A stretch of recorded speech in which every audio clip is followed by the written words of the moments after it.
Bonjour les amis. Alors, on est arrivé à Parashat Beshalach, une semaine très très importante et très forte. Et oui, entre Pinchas et Beshalach, vraiment deux portions qui sont très puissantes et très importantes pour notre vie.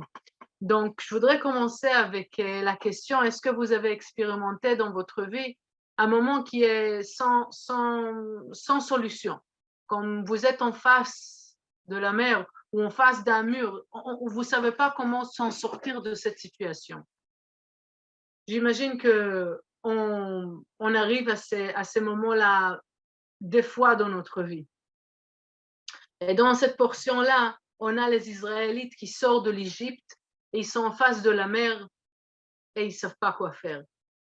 Et, et cette force, la force de cette semaine, ça va nous permettre de recevoir des outils et la force à connecter avec ces outils pour pouvoir s'en sortir des moments qui sont limités, des moments qu'on ne sait pas comment s'en sortir de ça, comment continuer les choses dans la vie.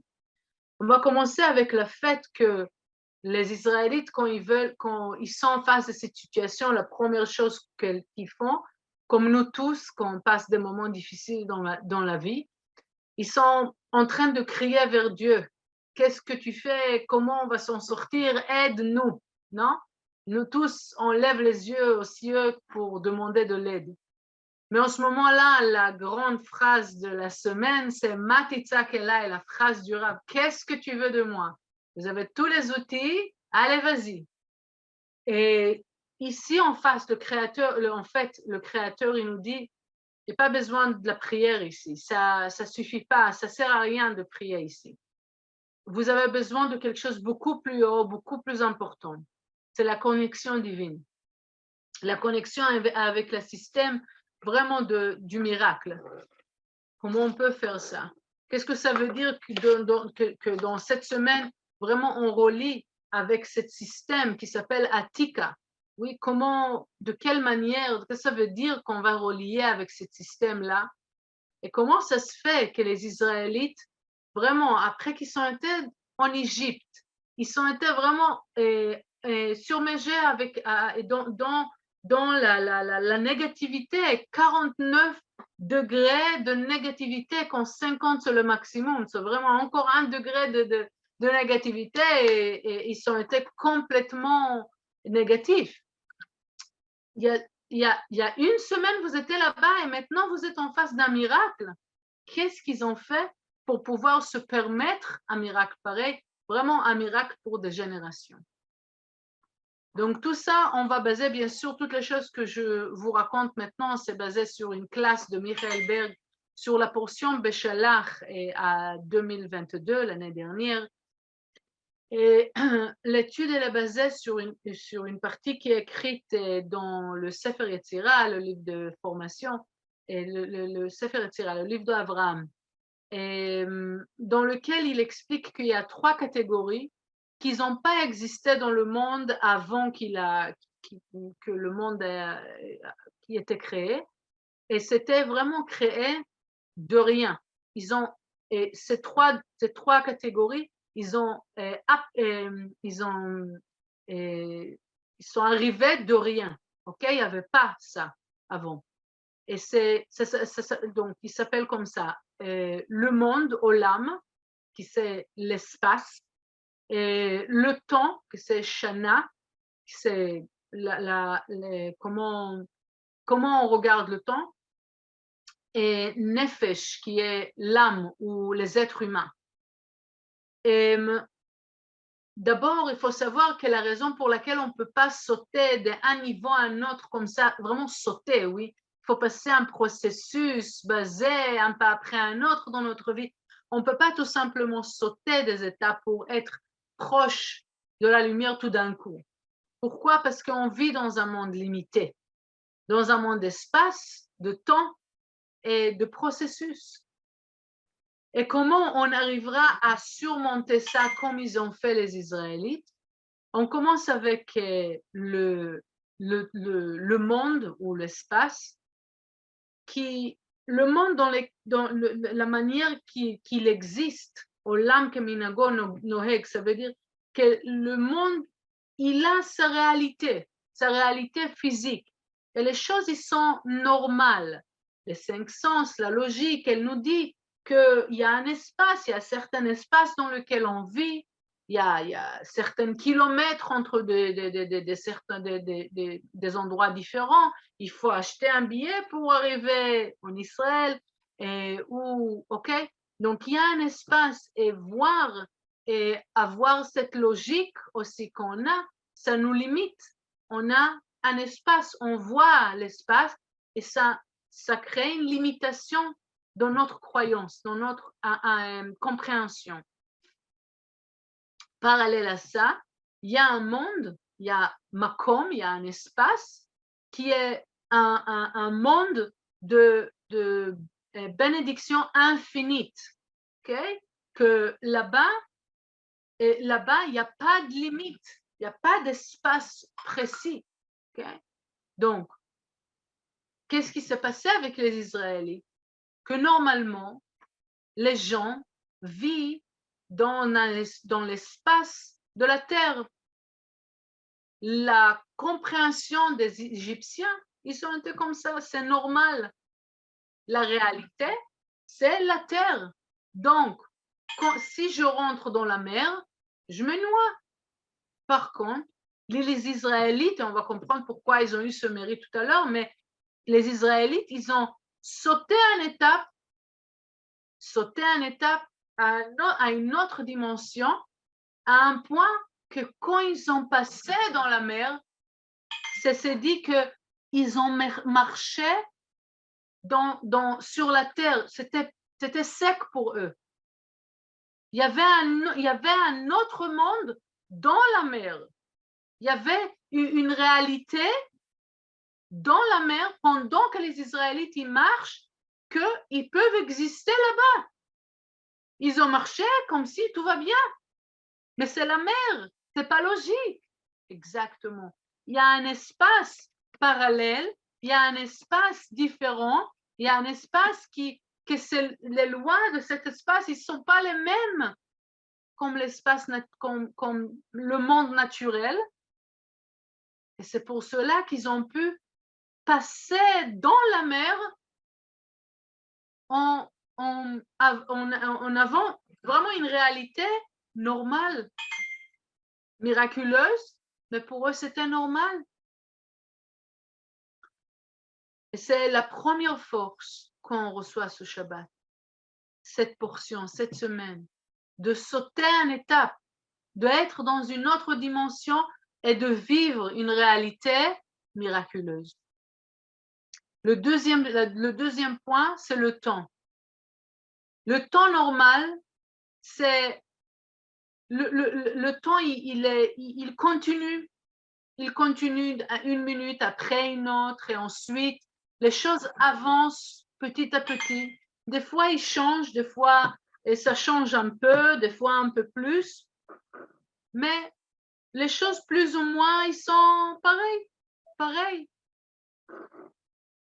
Et au bout du compte, après que le temps passe, et il passe, les choses se dégradent et on expérience la mort des choses, des gens, des situations.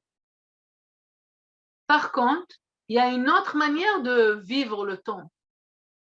Et cette autre manière, c'était expérimenter le temps comme si chaque minute et chaque seconde, elle nous avance vers la rédemption, la fin du tikkun, la fin de la correction, le temps le temps infini, le temps de l'immortalité, la fin de la douleur et du chaos dans le monde. Donc, avoir cette manière-là, on ramène et ramener et inviter, c'est zimoun. Et zman, c'est le temps. C'est la même parole. On invite à chaque moment une nouvelle réalité qui va nous faire avancer et s'approcher à la fin des temps, à la rédemption, à la fin de la correction.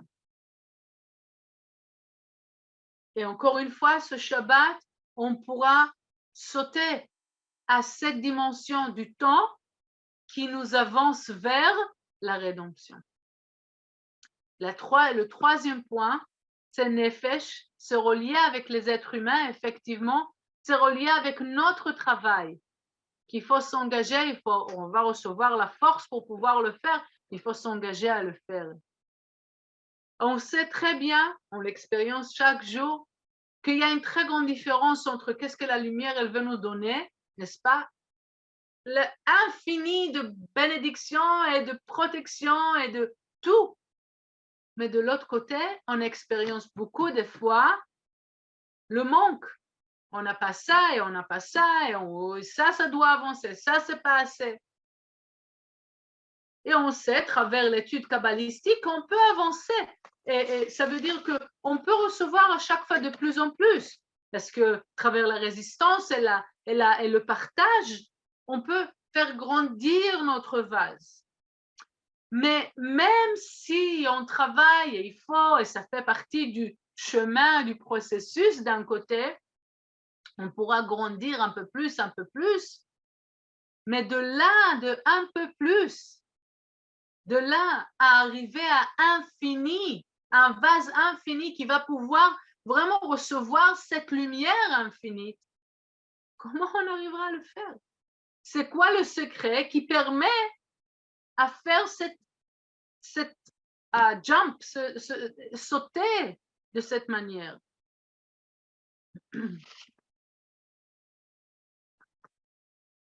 Et le point, c'est vraiment constamment travailler à bouger de moi, j'ai fait, c'est à moi, je suis, c'est ma pensée, c'est mon idée, c'est ma famille, c'est mon argent, c'est mon travail, c'est moi qui ai créé avec mes mains. Toutes ces choses-là qui sont moi-même. Tant que j'en pense comme ça, même un peu, ça crée une très grande limitation dans notre vie. Ça nous laisse limiter, connu, mais avec un dead end, avec un fin, de moments qu'on ne sait pas comment s'en sortir. Parce que c'est moi qui ai fait. La conscience de moi. Mais tant que je me rappelle, et il faut que on rappelle ça à nous-mêmes tout le temps, que je suis rien, zéro sans la lumière, et on a dit ça la semaine dernière, on est zéro sans la lumière. On ne peut pas exister sans la lumière divine. C'est la lumière qui nous donne de respirer, de vivre, d'avoir une idée, de faire une certaine chose, de rencontrer quelqu'un, d'avoir l'amour dans notre cœur, d'avoir une connexion. C'est la lumière sans arrêt qui nous donne. Et si de plus en plus, je sais ça, pas rien que je crois en ça, mais je le sais à l'intérieur de moi, j'arrive à bouger de l'endroit, de la conscience que la lumière, elle m'aide à une conscience plus élevée de savoir que la lumière, c'est tout. Elle est la source de tout. C'est le début de tout. Il n'y a rien sans la lumière. Et de cette manière-là, je peux sauter vraiment à une étape de miracle. Ce monde, cette existence, que tout est un miracle infini. J'imagine que dans la vie, vous avez eu des moments que vous avez vécu cette expérience, que c'est la lumière qui a fait. C'était clair que c'était la lumière et pas nous. Vous pouvez écrire ça pour se rappeler. Quand on écrit quelque chose, ça reste plus avec nous. C'est réel, ça devient vrai. Et c'est qu'est-ce que les Israélites, ils ont fait? Vaïsaou, marchaient, continuaient, c'est sortez de cette Égypte, de cette pensée normale, habituelle, logique, limitée, moi-même égoïste, et aller vers la lumière et la source de tout. Aller vers le temps qui nous ramène vers la rédemption. Aller vers l'espace qui est l'espace de miracle infini. Et comment ils ont pu faire ça? Comment les Israélites, ils ont pu sauter à un état pareil? C'est quand ils ont marché dans l'eau. Ils ont commencé à marcher et ils ont commencé à sentir que c'est pas possible qu'ils sont en train de respirer en ce moment si c'était pas pour la lumière. Un pas après un autre, à chaque moment, ils réalisent de nouveau que c'est la lumière qui fait tout. C'est pas grâce à eux, parce que c'est pas possible qu'ils peuvent respirer dans l'eau. Et avec cette compréhension, on va faire une méditation. Donc, vous pouvez fermer les yeux, commencer à respirer doucement, doucement.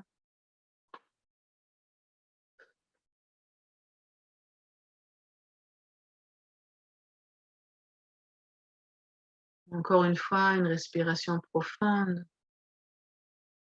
Vous voyez comment une très grande lumière, elle rentre à l'intérieur de vous et vous soufflez.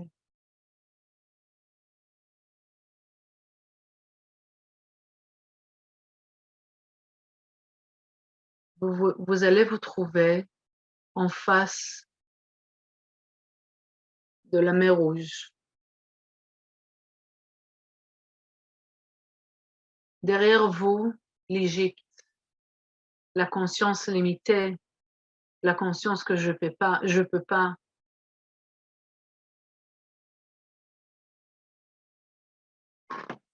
Le système de croyance limité. Je ne vais pas réussir, ça va échouer. Qu'est-ce qui va être si?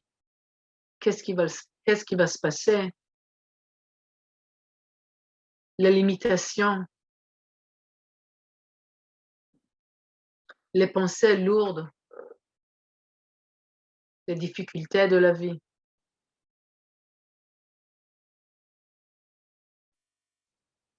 Et ça pousse derrière votre dos. Et en face de vous, il y a la mer. Vous allez commencer à marcher vers la mer. Quand votre pied est dans l'eau, arrêtez-vous. Et rappelez-vous de la situation qui est sans solution, dead end. Vous ne savez pas quoi faire. Il n'y a pas de solution.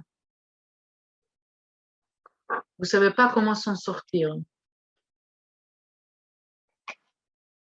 Ou ce n'est pas possible de s'en sortir.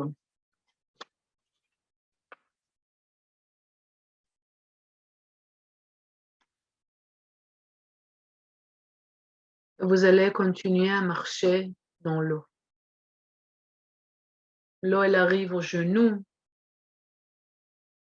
elle arrive à votre ventre, la poitrine, à la gorge, à la bouche et à votre nez. Vous continuez à respirer tranquillement, profondément, normalement.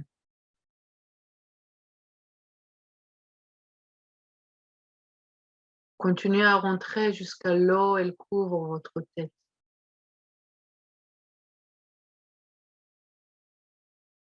Et vous allez continuer à respirez dans l'eau. Vous avez cette pensée qui arrive, qui vous rappelle tous les fois que la lumière, elle était avec vous, tous les fois que la lumière, elle a fait le travail à votre place.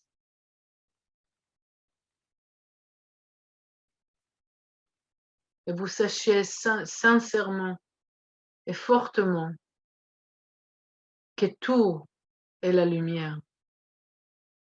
Pas seulement à des moments comme vous avez vécu, mais même maintenant.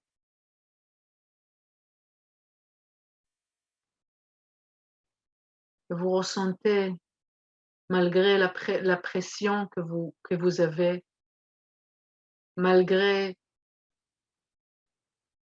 la difficulté que vous êtes en train de vivre, c'est la lumière qui vous aide à respirer. C'est la lumière qui vous guide. C'est la lumière qui vous montre. C'est la lumière qui vous donne la force de continuer. C'est la lumière qui vous réveille le matin.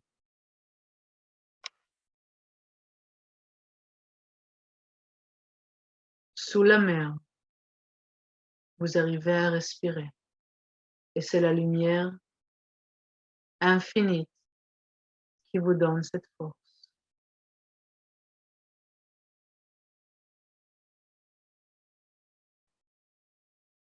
Vous ressentez la force divine de la lumière et son existence à l'intérieur de vous. Vous sachez que c'est la lumière qui vous guide, qui vous fait vivre.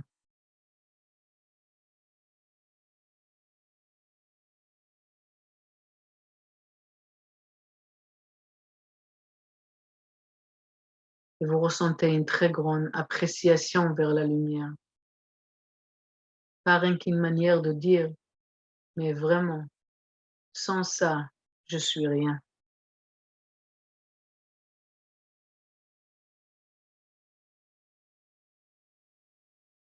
À un point que vous commencez à sentir vraiment une chaleur dans votre cœur, une sérénité intérieure, une joie, que vous savez que toutes les choses que vous avez, toutes les choses qu'on est, vous êtes, c'est la lumière.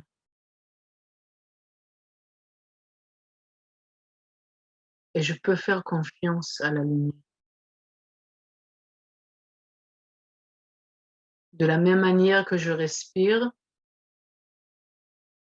et c'est la lumière, je peux la faire confiance aussi dans d'autres choses qui ont l'air d'être bloquées. Et c'est le moment dans lequel je me sens ouvert vers la lumière. Je laisse la lumière passer à travers moi et exister à l'intérieur de moi. Et c'est le moment dans lequel les pensées arrivent, c'est les pensées de la lumière. La clarté arrive, c'est la lumière qui a nettoyé le brouillard. Je ressens une protection énorme. Je suis au bon moment et bon endroit et la bonne situation dans laquelle la lumière, elle veut que je sois.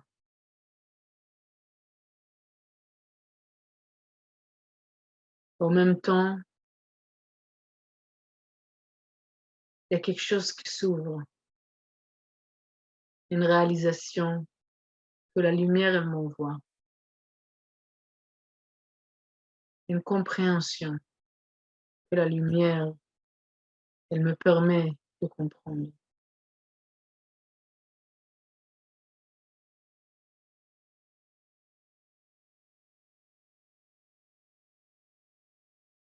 et les messages que je reçois de la lumière par rapport à cette situation. Pourquoi c'est dans ma vie?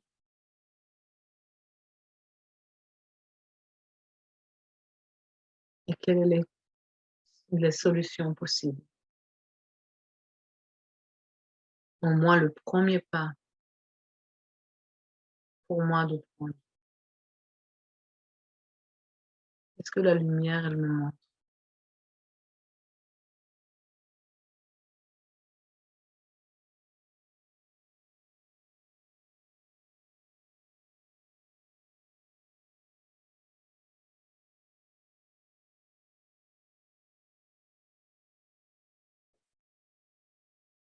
Gardez toutes les choses que vous avez ressenties de la lumière maintenant. Ça vous donne la force de continuer à marcher dans l'eau. Mais cette fois-ci, vous continuez vers l'autre bout de la mer Rouge. On ne retourne pas en Égypte. On continue vers le futur. Vous marchez encore et encore. Maintenant, l'eau, elle commence à être moins profonde. La tête, elle sort de l'eau. Les yeux, le nez, il est en train de sortir. La bouche, les épaules, le ventre, les jambes. Et vous sortez jusqu'à ce que les pieds sont secs. Faites attention à la respiration, vous retournez à votre place. Et à 5, 4, 3, 2, 1, vous allez ouvrir votre yeux. Bienvenue. Vous pouvez pratiquer cette méditation plusieurs fois cette semaine pour pouvoir vraiment appliquer cette notion de la lumière et tout. Et je vous souhaite une bonne semaine, beaucoup de réussite. À très bientôt.